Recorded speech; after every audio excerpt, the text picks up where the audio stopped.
आज हम 2022 में आई डिमांडेड मूवी कप्तान का एक्सप्लेनेशन करने वाले हैं। मूवी की स्टार्टिंग में एक आर्मी टीम जंगल में जाती है, जहां पर उनका सामना एक बहुत ही खतरनाक एलियन से हो जाता है। कौन था वो एलियन और कहां से आया था, ये सब जानने के लिए वीडियो को अंत तक जरूर देखें। साथ ही चैनल को सब्सक्राइब करके लाइक जरूर कर दें।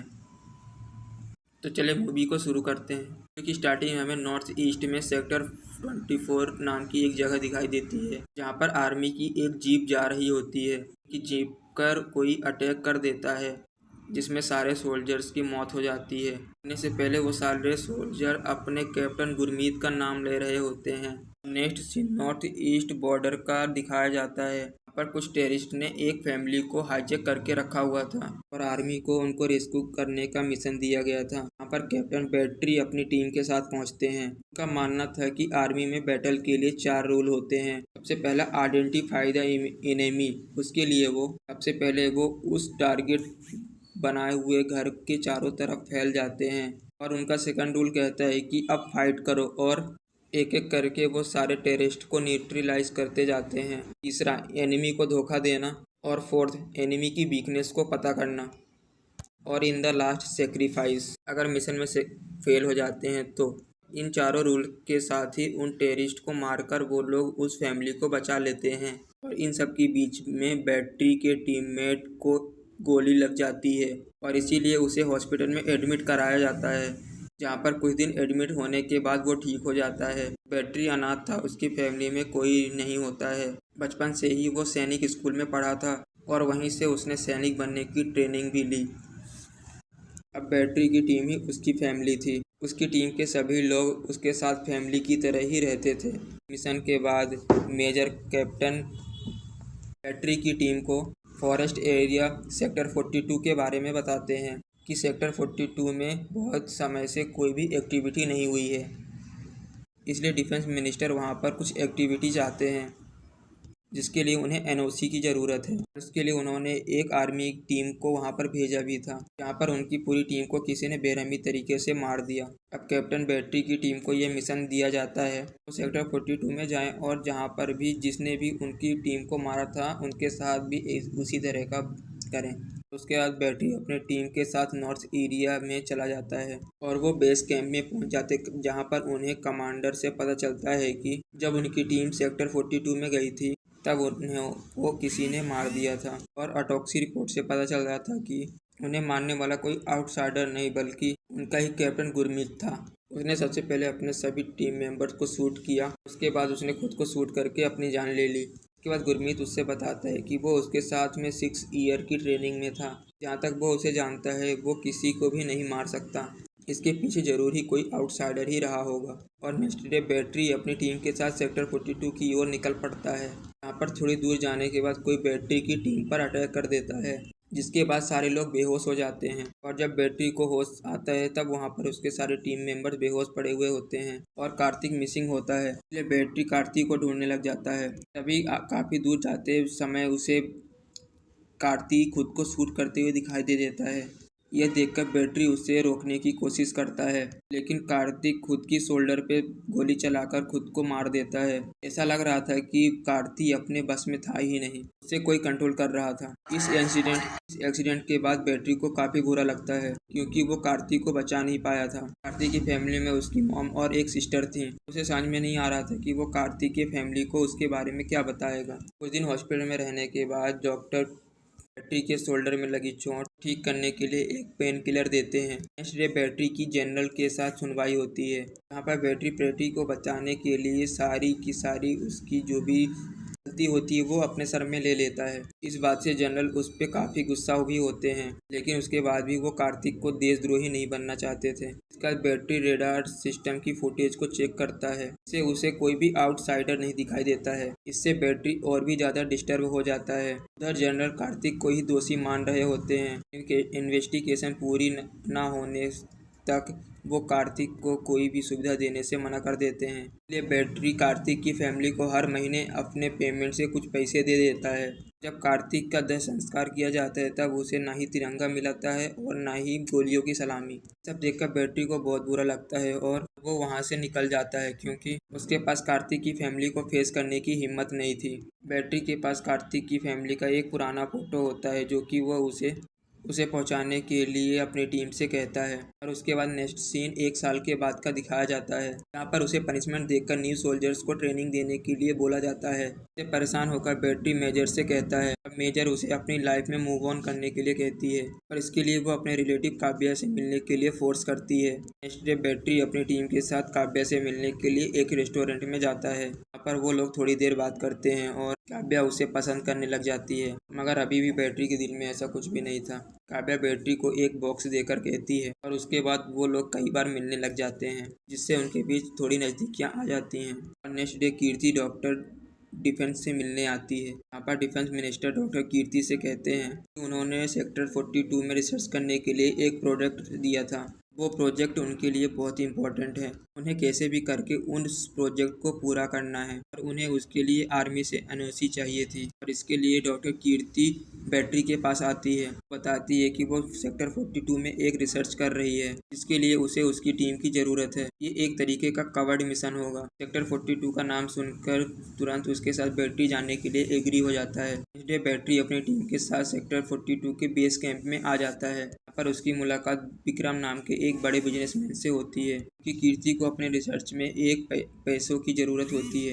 इसलिए उसे विक्रम को अपना बॉयफ्रेंड बनाना पड़ा था, ताकि वो उसकी रिसर्च के लिए फंडिंग करता रहे। बेस कैंप पहुंचने के बाद बैटरी को कीर्ति की हाई सिक्योरिटी लैब दिखाई जाती है। यहाँ पर कीर्ति बताती है कि वहाँ पर इन्वेस्टिगेशन की तब उन्हें एक क्रिएचर का फेस दिखाई दिया कि मिनोटॉर्स की तरह थे। उनकी बॉडी एक ह्यूमन की तरह ही होती थी। मिनोटॉर्स बायो रेडियो सिग्नल की हेल्प से एक दूसरे से कम्युनिकेट करते थे। उनकी बॉडी में गर्मी नहीं होती, इसलिए नॉर्मल सोलर सिस्टम इनको डिटेक्ट नहीं कर पाता। बैटरी उससे कहता है कि इसकी वजह से तो वो कार्तिक के ऊपर लगे हुए इल्ज़ाम को भी झूठ साबित कर सकता है, कि मिनोटॉर्स की वजह से ही कार्तिक को पनिश किया गया था और उसी पोजीशन में उसने बैटरी को शूट करके खुद को मार लिया था। और ऐसा ही कुछ कैप्टन गुरमीत के साथ भी हुआ था। उसके बाद कीर्ति बैटरी की टीम को 5 शूटिंग डार्ट देती है, ताकि जब उनका सामना माइट्रिन से होता है तब वो उनकी इस नीडल्स की वजह से उनका ब्लड सैंपल ले सके। उसके बाद जब वो जोन 42 में एंटर करते हैं और एक माइनोटॉर आकर उन पर अटैक कर देता है। वो देखने में बहुत ही डेंजरस लग रहा था और इंसानों से थोड़ा बड़ा भी था। वहाँ पर मिनोटॉर अपनी पॉइजन से बैटरी की टीम को बेहोश कर देता है, लेकिन उसके पॉइजन का असर पूरी तरीके से बैटरी पर नहीं होता है। वजह से बैटरी के साथ उस मिनोटॉर की फाइट होने लग जाती है। काफी देर फाइट होने के बाद बैटरी उसके ऊपर बॉम्ब लगाकर उसे मार देता है और उसकी बॉडी को अपनी कार में लाकर डाल देता है, जिससे वो अपने लैब में आकर टेस्ट कर सके। फिर उस मिनोटॉर की बॉडी से एक स्पाइडर बाहर निकलती है और एक अलग सा साउंड निकालकर बाकी के मिनोटॉर को अलर्ट कर देती है। तभी उन्हें वहाँ के सिग्नल से पता चलता है कि फॉरेस्ट में ऐसे सैकड़ों माइनोटॉर्स हैं। उसके बाद वो उस माइनोटॉर की बॉडी के साथ बेस कैंप में वापस आ जाते हैं, जहाँ पर जनरल बैटरी से सवाल करते हैं कि मिनोटॉर के पॉइजन का असर उस पर क्यों नहीं हुआ। कीर्ति कहती है कि ये पता करने के लिए उन्हें मिनोटॉर की ब्लड सैंपल को चेक करना होगा। अब उस मिनोटॉर पर कीर्ति एक्सपेरिमेंट करना चालू कर देती है, पर उन्हें पता चलता है कि बायो रेडियो सिग्नल इनके लिए ऑक्सीजन की तरह काम करते हैं। इसके बिना ये लोग मरे हुए के समान हैं। साथ ही उनका ब्रेन इनके हेड में ना होकर उनके नर्वस सिस्टम में होता है। यहाँ पर बैटरी को शक होता है कि यहाँ पर तो जैमर लगे हुए हैं, इससे हो सकता है कि ये अभी मरा हुआ नहीं हो। इस बात को प्रूव करने के लिए जैसे ही उस जगह का जैमर बंद किया जाता है, फिर कीर्ति को पता चल जाता है कि उस मिनोटॉर को सिग्नल मिलना स्टार्ट हो गया है, यानी वो मरा हुआ नहीं था। ये सब जानकर वो लोग बहुत ज़्यादा शॉक हो जाते हैं। तभी रात में दूसरा मिनोटॉर उस लैब के पास आ जाता है। वो स्पाइडर भी, जो कि उस मिनोटॉर के मरने के बाद से वहाँ से निकल जाती है। वो स्पाइडर लैब के ग्लास को क्रैक कर लैब के अंदर एंटर कर जाती है। जैसे ही वो स्पाइडर उस मिनोटॉर के अंदर एंटर करती है, वो जिंदा हो जाता है, क्योंकि फिर उसे सिग्नल मिलना स्टार्ट हो गए थे। एक तरीके की वो स्पाइडर ही उनका सिग्नल थी। जैसे ही उनका सिक्योरिटी ब्लीच होता है, कीर्ति तुरंत उड़ जाती है और वो बैटरी की टीम के साथ लैब में पहुंच जाती है। यहाँ पर वो देखते हैं कि मिनोटॉर अपने केज में नहीं है, तो वहाँ पर एक सोल्जर को उसने पजेस कर लिया है। वो सोल्जर पहले तो उन्हें मारने की कोशिश करता है और बाद में खुद को ही खत्म कर लेता है, कि वो स्पाइडर ही थी जो कि दूसरे की बॉडी में जाकर उसे पजेस कर लेती थी। सोल्जर के मरने के बाद वो स्पाइडर मिनोटॉर के बॉडी की तरफ जाने लग जाती है।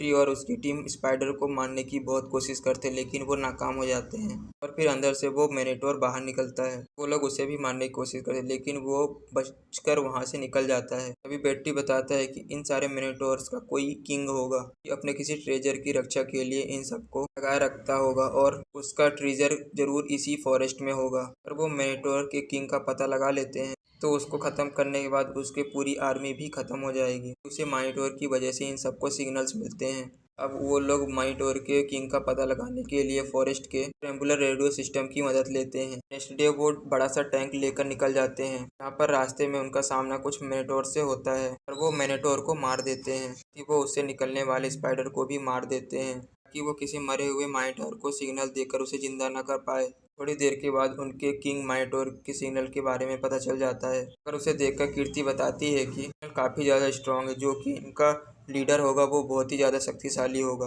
काफ़ी बड़ा होगा। और उसके बाद वो लोग उस सिग्नल की तरफ बढ़ने लग जाते हैं और तभी सीन कट होकर 3 घंटे बाद का दिखाया जाता है। यहाँ पर उस टैंक को बैटरी चला रहा होता है और बाकी के टीम मेंबर्स उस टैंक में बेहोश पड़े हुए होते हैं। इन 3 घंटों में उनके साथ क्या हुआ इसके बारे में किसी को भी कोई कुछ बात पता नहीं थी, बाय बैटरी के। और इसके बाद बैटरी कीर्ति को शक की नज़रों से देखने लग जाता है और फिर कीर्ति विक्रम के पास आती है और उसे बताती है फॉरेस्ट में कुछ हुआ था और उसे इसके बारे में कुछ याद नहीं है और बैटरी उससे कुछ छिपाने की कोशिश कर रहा है। इसके लिए कीर्ति अब जनरल का सहारा लेती है। इसे जनरल बैटरी को टैंक में कैमरा लगाने के लिए कह देते हैं, ताकि वो उसके हर एक मूवमेंट को कैप्चर कर पाए। इस बात से बैटरी थोड़ा परेशान हो जाता है। बाद कीर्ति उससे बताती है कि दिल्ली से ब्लड रिपोर्ट आ गई हैं। चलता है कि मिनोटॉर के पॉइजन का उस पर कम असर इसलिए हुआ था क्योंकि वो कई मंथ से मॉर्फिन नाम की एक टेबलेट यूज कर रहा है और मॉर्फिन इन वाइटनेस की वीकनेस है। उसे याद आता है कि कार्तिक भी इसी मोनिफोर्ट की टेबलेट यूज़ करता है। तभी उसे पता चल जाता है कि कार्तिक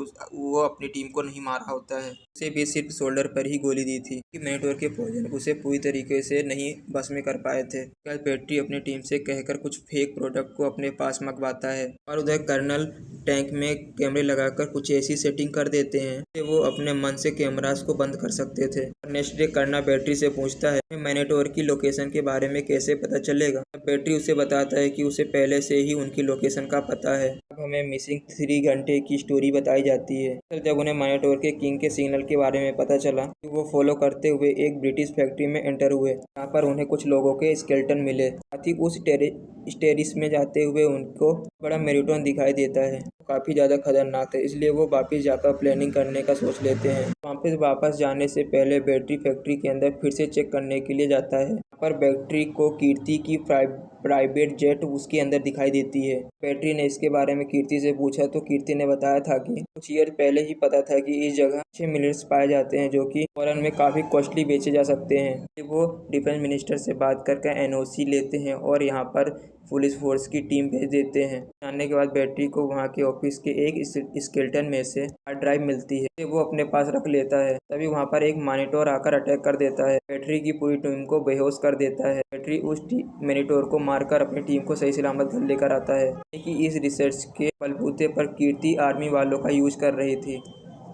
उसके बाद कार्तिक अपनी टीम को लेकर मिनोटॉर के मालिक को मारने के लिए निकल जाता है। जब इसके बारे में कर्नल को पता चल जाता है तो वो कीर्ति की लैब में आकर सीसीटीवी फुटेज को देखने लग जाता है। यहाँ पर रास्ते में बैटरी को एक मिनोटॉर मिलता है, उन्हें रोकने की कोशिश करता है पर बैटरी उसे अपने टैंक से कुचल देता है। उसकी स्पाइडर बैटरी के टैंक के पीछे पड़ जाती है और तभी जनरल के पास एक लिफाफा आता है क्योंकि बैटरी ने उन्हें देने के लिए कहा था, क्योंकि वो कॉन्फिडेंशियल था। तो वो अकेले में जाकर उस कॉन्फिडेंशियल चीज़ को खोलते तो उन्हें वही हार्ड डिस्क को बैटरी उस ओल्ड से लेकर आया होता है। उसमें कीर्ति के प्रोजेक्ट की सारी जानकारी थी, साथ में उसे ये भी रिकॉर्ड था कि कैसे मिनोटॉर ने उसकी पूरी टीम को मार दिया था। इससे जनरल को कीर्ति के इंटेंशन के बारे में पता चल जाता है। हमें ये भी पता चलता है कि पहले मिनोटॉर अपनी ज़िंदगी अच्छे से बिताते थे, पर उस फैक्ट्री में काम होने की वजह से जो वेस्ट वाटर वहाँ से निकलता था उसकी वजह से मिनोटॉर की प्रजाति खत्म होती जा रही थी। उसे बचाने के लिए उन्होंने सबको मारना शुरू कर दिया था। कल बैटरी वहाँ पर पहुँच जाता है जहाँ पर मिनोटॉर किंग रहता है। कल बैटरी अपनी टीम को ऑर्डर देता है कि वो लोग कैंप से बाहर नहीं निकलेंगे, तो अकेला ही बाहर जाकर मिनोटॉर किंग को मारकर वापस आएगा। जैसे ही बैटरी टैंक से बाहर आता है वो स्पाइडर उसके पास आकर उसे काट लेती है। इसकी वजह से बैटरी पजेस होने लग लग जाता है और टैंक में आकर अपने सारे